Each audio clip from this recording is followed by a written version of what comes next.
สมบองช่วยดอกชมพองเตอบายมันบานตึกมันเสกเมื่อเตอชมประหารเชียมันรู้เตสมเดือนช่วยดอกชมพองไงกลายเป็นแต่บองเมนอซอนไอ้บองคอมพลีทปราบชมนังช่วยแต่บองพริมប៉ុន្តែពេលមួយមានខ្យល់ព្យុះបានវាយលុកយ៉ាងខ្លាំងធ្វើឲ្យលំនៅឋានរបស់ណារិតនិងឌឿនត្រូវខ្យល់គួចយកទៅអស់គ្មានសល់អ្វីឡើយបងឌឿនវីវ៉ឲ្យបងខ្យល់ព្យុះបោកខ្លាំងណាស់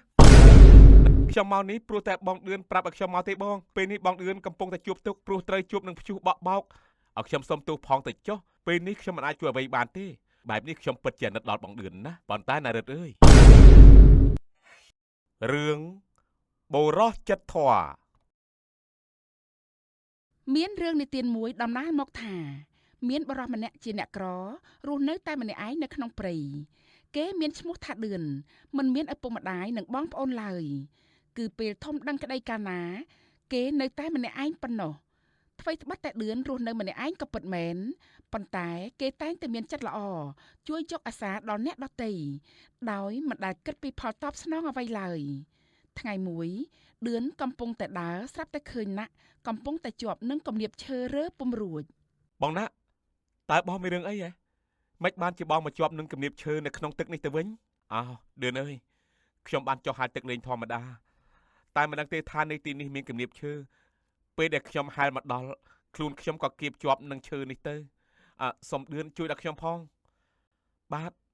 មិនអីទេបងណាមកចាំខ្ញុំជួយបងណាឌឿនក៏ជួយទាញយកកំណាត់ឈើនោះចេញដើម្បីរំដោះណាក់ឌឿនខំណាស់រហូតទាល់តែបានសម្រេចឌឿន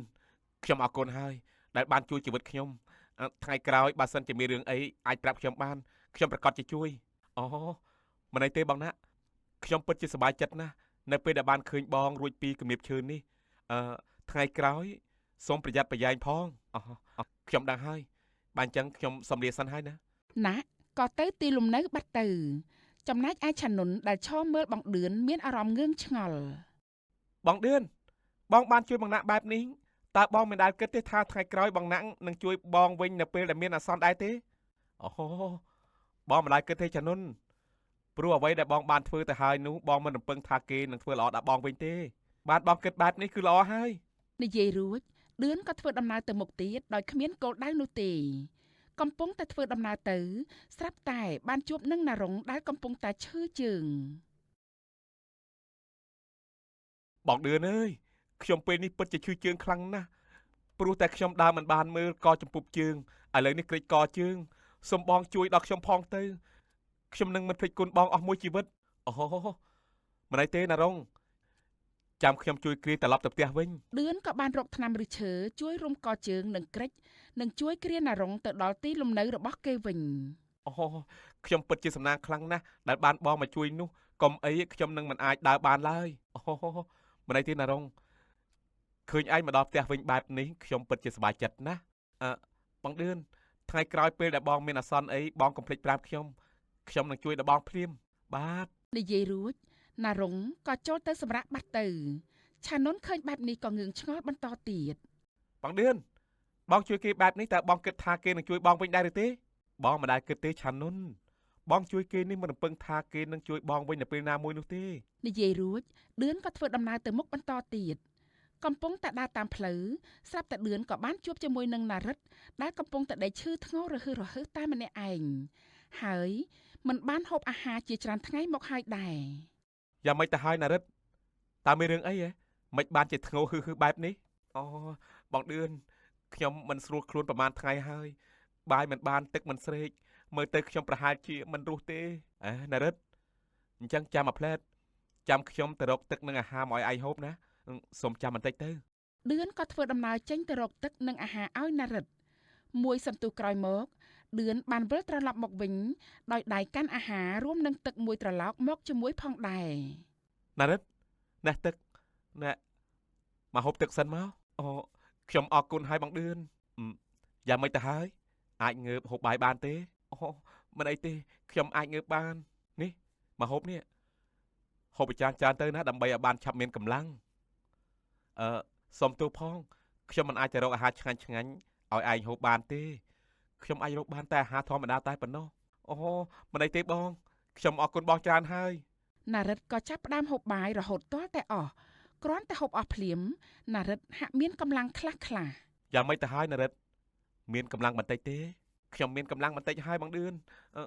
មុនពេលដែលបងមកដល់ខ្ញុំគិតថាខ្ញុំប្រហែលជាស្លាប់ព្រោះតែការអត់ឃ្លានមិនខានទេឥឡូវសំណាងខ្លាំងណាស់ដែលបានបងមកជួយខ្ញុំទាន់ពេលឲ្យតែឯងបានធូរស្បើយខ្ញុំសប្បាយចិត្តណាស់បាទមិនអីទេបងខ្ញុំអរគុណបងហើយបងអូមែនហើយតើបងធ្វើដំណើរទៅណាមកណាដែរហាត់អីបានជាមកដល់ទីនេះអូខ្ញុំគ្មានសាច់ញាតិទេមានតែម្នាក់ឯងដូច្នេះហើយទើបបានជាចេះតែដើរទៅគ្មានគោលដៅអ្វីទេបើអញ្ចឹងបងគូតែធ្វើកន្លែងនៅមួយទៅចាំខ្ញុំជួយសាងសង់ឲ្យបងប៉ុន្តែខ្ញុំគ្មានទីកន្លែងខ្លួនឯងទេអូមិនអីទេបងសាងសង់នៅទីនេះចុះទីនេះគឺជាកន្លែងរបស់ឯងឲ្យបងសាងសង់បែបនេះដូចជាមិនកើតទេដឹងអឺពិតជាមិនអីទេចាត់ទុកថាខ្ញុំសងគុណបងទៅវិញចុះបើអញ្ចឹងខ្ញុំអរគុណហើយណារិតខ្ញុំមិនដែលហ៊ានធ្វើទីលំនៅកន្លែងណាទេព្រោះតែជីវភាពលំបាកពេកមិនអីទេបង ឌឿនក៏ចាប់ផ្ដើមសាងសង់លំនៅក្នុងបរិវេណដីរបស់ណារិតនៅពេលសាងសង់ទីលំនៅណារិតក៏បានជួយដល់ឌឿនផងដែរក្នុងការជួយជញ្ជូនឈើចំណែកឯឌឿនគឺជាអ្នកសាងសង់អ្នកទាំងពីរក៏សាងសង់លំនៅរួចក្នុងរយៈពេលដ៏ខ្លី បងឌឿនពេលនេះលំនៅឋានបងសាងសង់រួចហើយ ពិតមែនហើយពេលនេះមានទីលំនៅបែបនេះពេលនេះខ្ញុំលែងខ្លាចនឹងរងព្យុះភ្លៀងទៀតហើយពិតមែនហើយបង ឌឿននិងណារិតក៏ខ្លាចជាមិត្តសម្លាញ់នឹងគ្នាចាប់ពីពេលនោះមកឌឿនរស់នៅក្នុងផ្ទះយ៉ាងមានក្តីសុខប៉ុន្តែពេលមួយមានខ្យល់ព្យុះបានវាយលុកយ៉ាងខ្លាំងធ្វើឲ្យលំនៅឋានរបស់ណារិតនិងឌឿនត្រូវខ្យល់គួចយកទៅអស់គ្មានសល់អ្វីឡើយ បងឌឿនវីវឲ្យបងខ្យល់ព្យុះបោកខ្លាំងណាស់ណារិតឆាប់មកនៅពីក្រោយខ្ញុំមកខ្ញុំមានធំជាងឯងទុកឲ្យខ្ញុំជាអ្នកពាំងខ្យល់ឲ្យឯង ណារិតក៏រត់ទៅពួនពីក្រោយឌឿនចំណែកឯឌឿនបានព្យាយាមទប់ទល់ជាមួយនឹងកម្លាំងព្យុះរហូតទាល់តែខ្យល់ស្ងប់ទៅវិញឌឿនអស់កម្លាំងខ្លាំងដើរឡើងទៅមុខដួលនៅនឹងកន្លែងណារិតឃើញបែបនេះក៏ស្ទុះទៅជួយគ្រាឌឿន អឺបងឌឿនបងយ៉ាងម៉េចទៅហើយមិញនេះខ្ញុំប្រើកម្លាំងខ្លាំងពេកពេលនេះខ្ញុំគ្មានកម្លាំងងើបឡើយណារិតបងឌឿនបងតាំងស្មារតីឡើងបងកុំកើតអីឲ្យសោះណាបងណែណារិតលំនៅឋានរបស់យើងត្រូវខ្យល់បក់រលំអស់ទៅហើយធ្វើយ៉ាងម៉េចទៅពេលនេះខ្ញុំគ្មានកម្លាំងនឹងងើបឡើងផងបងឌឿនរឿងនេះសូមបងកំព្រួយខ្ញុំនឹងទៅរកគេឲ្យមកជួយយើងខ្ញុំជឿថាគេមិនមើលពួកយើងនឹងភ្នែកទេម្ដងនេះខ្ញុំសុំពឹងលើឯងហើយណាមិនអីទេអញ្ចឹងបងសម្រាប់ចុះខ្ញុំនឹងទៅរកជំនួយតែខ្ញុំមិនដឹងថាតើនឹងមានអ្នកណាអាចជួយពួកយើងបានទេឌឿនដែលជាមនុស្សធ្លាប់ជួយអ្នកដទៃច្រើនក៏នឹកឃើញដល់អ្នកដែលគេធ្លាប់បានជួយពីមុនណារិតកាលពីមុនខ្ញុំធ្លាប់ជួយអ្នកហើយនឹងណារងពួកគេបាននិយាយថាបើសិនជាខ្ញុំមានការអីដែលត្រូវការឲ្យពួកគេជួយអាចទៅប្រាប់ពួកគេបានបើអញ្ចឹងអាចសាកទៅរកពួកគេទៅហើយប្រាប់ពួកគេអំពីរឿងរបស់យើងប្រហែលជាពួកគេអាចជួយពួកយើងបានខ្លះបើអញ្ចឹងខ្ញុំនឹងចេញទៅរកពួកគេឥឡូវនេះណារិតបានធ្វើដំណើរទៅរកណាក់និងណារុងដើម្បីឲ្យគេជួយខ្លួននឹងឌឿនប៉ុន្តែណារិតដើរទៅដល់លំនៅរបស់ណារិតក៏ស្រែកហៅណាក់ឲ្យចេញមកជួបបងណានៅទីនេះទេបងណាណារិតហៅខ្ញុំមកទីនេះតើមានការអ្វីទៅបងណាខ្ញុំមកនេះព្រោះតែបងឌឿនប្រាប់ឲ្យខ្ញុំមកទេបងពេលនេះបងឌឿនកំពុងតែជួបទុក្ខព្រោះត្រូវជួបនឹងព្យុះបក់បោកហើយដោយសារតែគាត់ខំប្រឹងទប់ជាមួយនឹងខ្យល់ព្យុះធ្វើឲ្យគាត់ពេលនេះមិនអាចងើបដើររួចទេចំណែកឯទីលំនៅរបស់គាត់ក៏ត្រូវខ្យល់បក់បោកខ្ទេចគ្មានសល់ដែរតើបងអាចជួយគាត់ផងបានទេណារិតហើយណារិតតើឲ្យខ្ញុំអាចជួយអ្វីបានទៅតើបងអាចជួយផ្ដល់អាហារសម្រាប់ពួកខ្ញុំខ្លះបានទេណារិតឲ្យខ្ញុំសុំទោសផងទៅចុះពេលនេះខ្ញុំមិនអាចជួយអ្វីបានទេព្រោះខ្ញុំត្រូវការពេលវេលាដើម្បីរកអាហារសម្រាប់ខ្លួនឯងដែរអញ្ចឹងមិនអីទេបងអញ្ចឹងខ្ញុំសុំទៅវិញសិនហើយអញ្ចឹងអាចទៅវិញចុះណាក៏ចូលទៅលំនៅឋានបាត់ទៅណារិតក៏គិតថាបងឌឿនអើយមនុស្សដែលបងជួយពីមុនមកនោះពេលនេះពួកគេមិនព្រមជួយដល់បងវិញទេគិតរួចណារិតក៏បន្តដំណើរទៅមុខទៀតដើម្បីទៅជួបណារុងកំពុងតែដេកលង់លក់យ៉ាងស្កប់ស្កល់បងណារុងអ្នកណាគេហៅខ្ញុំចេះណោះគឺខ្ញុំទេបងអូគឺឯងទេណារិតហើយឯងមករកខ្ញុំមានការអ្វីទៅអូគឺខ្ញុំមករកបងព្រោះតែបងឌឿនផ្ដាំឲ្យខ្ញុំមករកបងឲ្យជួយបងឌឿនតើបងឌឿនឲ្យឯងមកជួបខ្ញុំជួយពីរឿងអ្វីទៅគឺព្រោះតែពេលនេះបងឌឿនកំពុងតែជួបទុក្ខហើយ ជួបទុកហ៎តើបងឌឿនជួបទុកអ្វីទៅណារិតបងឌឿននឹងខ្ញុំបានជួបនឹងគ្រោះធម្មជាតិខ្យល់ព្យុះព្រោះតែបងឌឿនរៀបរៀងខ្យល់ព្យុះឲ្យខ្ញុំពេលនេះបងឌឿនក៏ធ្លាក់ខ្លួនឈឺទើបងើបមិនរួចចំណែកឯទីលំនៅឋាននោះក៏ត្រូវខ្យល់បក់បោកខ្ទេចរលំគ្មានសល់ទេបងឌឿនប្រាប់ថាគាត់ធ្លាប់ជួយជីវិតរបស់បងទើបគាត់ឲ្យខ្ញុំមករកបងព្រោះចង់ឲ្យបងជួយដល់គាត់នៅក្នុងការផ្ដល់អាហារនិងសាងសង់លំនៅឋានថ្មីបើរំពឹងលើតែខ្ញុំម្នាក់ពិតជាមិនអាចទៅរួចឡើយបានលឺឯងនិយាយបែបនេះខ្ញុំពិតជាអាណិតដល់បងឌឿនណាប៉ុន្តែណារិតអើយខ្ញុំពេលនេះរកអាហារចិញ្ចឹមខ្លួនឯងសឹងតែពិបាកផងហើយបាននិយាយអំពីកម្លាំងសាងសង់លំនៅទៀតនោះរឹតតែគ្មានទៀតហើយខ្ញុំសូមផ្ដាំសូមទោសដល់បងឌឿនផងណាខ្ញុំពិតជាមិនអាចជួយគាត់បានពិតមែនខ្ញុំយល់ហើយខ្ញុំនឹងយករឿងនេះទៅប្រាប់ដល់បងឌឿនឲ្យគាត់បានដឹងបាទអញ្ចឹងខ្ញុំអរគុណហើយណាហើយពិតជាគ្មាននរណាម្នាក់ដែលអាចជួយបងឌឿនបានពិតមែនពិតជាគួរឲ្យអាណិតណាស់ក្រោយគ្មានអ្នកណាជួយដល់ឌឿនណារិតក៏ធ្វើដំណើរត្រឡប់ទៅទីកន្លែងរបស់ខ្លួនវិញទាំងអស់សង្ឃឹមចំណែកឯឌឿនឯនេះវិញនៅតែដេកដួលមិនអាចក្រោកបានឡើយឃើញសភាពបែបនេះឆានុនដែលតែងតែតាមដានឌឿនរហូតនោះក៏និយាយជាមួយឌឿនថាបងឌឿនតើបងយ៉ាងម៉េចហើយឆានុនអើយពេលនេះបងគ្មានកម្លាំងទេបងឃ្លានណាស់ចំណែកឯលំនៅឋានរបស់បងក៏ខ្ទេចគ្មានសល់ដែរពេលនេះបងអោយណារិតទៅរកណារងហើយនឹងណាក់ហើយក្រៃលោពួកគេអាចជួយអ្វីបងបានខ្លះព្រោះបងក៏ធ្លាប់មានគុណបំណាច់ជួយជីវិតពួកគេដែរ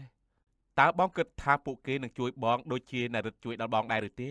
បងមិនគិតថាពួកគេជួយជីវិតបងវិញទេឆានុនតាំងពីដើមមកបងជួយអ្នកដទៃមិនដែលចង់បានអ្វីមកវិញទេតែបើសិនជាអ្នកដែលបងជួយគេមានទឹកចិត្តចង់ជួយដល់បងនោះបងក៏ព្រមទទួលតែមិនមានទេក៏តាមនឹងទៅចុះបងឌឿនបងពិតជាមនុស្សដែលចេះជួយយកអាសាគេពិតមែនឥឡូវមើលចុះសូម្បីតែខ្លួនឯងដែលងើបដើរមិនរួចទៅហើយបងនៅតែមានគំនិតមិនខឹងចំពោះអ្នកដែលមិនជួយបងមកវិញទៀតកំពុងតែនិយាយគ្នាលេងស្រាប់តែណារិតក៏ដើរមកដល់យ៉ាងម៉េចហើយណារិតតើឯងបានជួបនឹងពួកគេទេហើយបានជួបហើយបងតែបងណាក់ប្រាប់ថាគាត់មិនអាចជួយអ្វីបានទេចំណែកឯណារងវិញគាត់ប្រាប់ថាគាត់មិនអាចជួយអ្វីបានដូចគ្នាព្រោះតែពេលនេះគាត់មិនមានកម្លាំងរកអាហារជួយខ្លួនឯងផងហើយក៏គ្មានកម្លាំងឯណាមកជួយធ្វើលំនៅឋានឲ្យបងដែរពួកគេទាំងពីរនាក់ក៏ផ្ដាំមកសុំទោសបងផងដែរអឺមិនអីទេខ្ញុំបានត្រៀមខ្លួនជាស្រេចទៅហើយតាំងពីដើមមកខ្ញុំមិនដែលរំពឹងថាពួកគេនឹងជួយខ្ញុំវិញទេតែគ្រាន់តែដឹងថាអ្វីដែលខ្ញុំបានជួយពួកគេគឺចេញពីចិត្តបរិសុទ្ធរបស់ខ្ញុំពិតមែនអើយបងអើយខ្ញុំបានស្គាល់បងពិតជាស្នាខ្ញុំណាស់មិនងាយមានអ្នកណាដែលមានចិត្តដូចជាបងឡើយអ្នកដែលបងធ្លាប់ជួយតាមពិតទៅគេមិនគួរណាមិនព្រមជួយបងវិញទេគ្រាន់តែរឿងប៉ុណ្ណឹងតែមិនអីទេបងទោះបីជាអ្នកដែលបងធ្លាប់ជួយទាំងនោះមិនជួយដល់បងវិញតែក៏នៅមានខ្ញុំម្នាក់ដែរខ្ញុំនឹងជួយដល់បងឲ្យអស់ពីកម្លាំងកាយចិត្តហើយខ្ញុំនឹងទៅរកពឹងអ្នកផ្សេងទៀតដើម្បីមកជួយដល់ពួកយើងខ្ញុំក៏ជួយដែរអ្វីត្បិតតែខ្លួនខ្ញុំនៅក្មេងតែខ្ញុំអាចជួយទៅសុំជំនួយដល់អ្នកផ្សេងទៀតដើម្បីជួយរកអាហារនិងជួយសាងសង់លំនៅឋានឲ្យបងសាយថ្មីណានេះហើយគឺជាមិត្តពិតប្រាកដមិត្តល្អឬក៏មិនល្អគឺមើលនៅពេលដែលយើងមានទុកនេះហើយអរគុណណាស់ណារិតហើយនឹងឆានុនដែលមិនចោលខ្ញុំមិននឹងអាចចោលបងបានទៅព្រោះបងជាអ្នកមានគុណជួយជីវិតរបស់ខ្ញុំបងឌឿនបងទៅតែមានកម្លាំងឡើងវិញស៊ូណាបងខ្ញុំនឹងខំប្រឹងឲ្យខ្លួនឯងឆាប់មានកម្លាំងឡើងវិញដើម្បីបានជួយសាងសង់ទីលំនៅឋានជាមួយនឹងឆានុនហើយនឹងរិទ្ធដែរបើអញ្ចឹងពួកយើងចាប់ផ្ដើមទៅខ្ញុំនឹងទៅពឹងគេឲ្យជួយយកអាហារឲ្យបងឌឿនហូបឲ្យមានកម្លាំងសិនហើយចំណែកខ្ញុំនឹងទៅរកពឹងអ្នកផ្សេងទៀតឲ្យជួយយកឈើមកសង់លំនៅថ្មីខ្ញុំអរគុណពួកឯងហើយណារិតនិងឆានុនមិនបងអង្គយូរឡើយក៏ប្រញាប់ចែកជើងគ្នាចេញទៅរកជំនួយរៀងខ្លួនមិនយូរប៉ុន្មានលំនៅថ្មីរបស់ឌឿនក៏បានសាងសង់រួចរាល់ចំណែកឯម្ហូបអាហារផ្លែឈើផ្សេងក៏មានច្រើនមិនខ្វះបងឌឿនក្រោយពេលបានហូបឆ្អែតហើយក៏ចាប់ផ្ដើមមានកម្លាំងដូចដើមចាប់ពីពេលនោះមកឌឿនឆានុននិងណារិតក៏ក្លាយជាមិត្តល្អបំផុតរៀងទៅរាល់ទង្វើដែលយើងបានធ្វើល្អចំពោះគេសូមកុំរំពឹងខ្ពស់ពេកថាគេនឹងមកជួយយើងនៅពេលដែលយើងមានអាសន្នឬត្រូវការជំនួយយើងធ្វើល្អដាក់គេឬជួយគេមិនប្រកាសថាគេនឹងធ្វើល្អដាក់យើងឬជួយយើងវិញឡើយខ្យល់ព្យុះបោកខ្លាំងណាស់ណារិតឆាប់មកនៅពីក្រោយខ្ញុំមកខ្ញុំមានធំជាងឯងទុកឲ្យខ្ញុំជាអ្នកពាំងខ្យល់ឲ្យឯងណារិត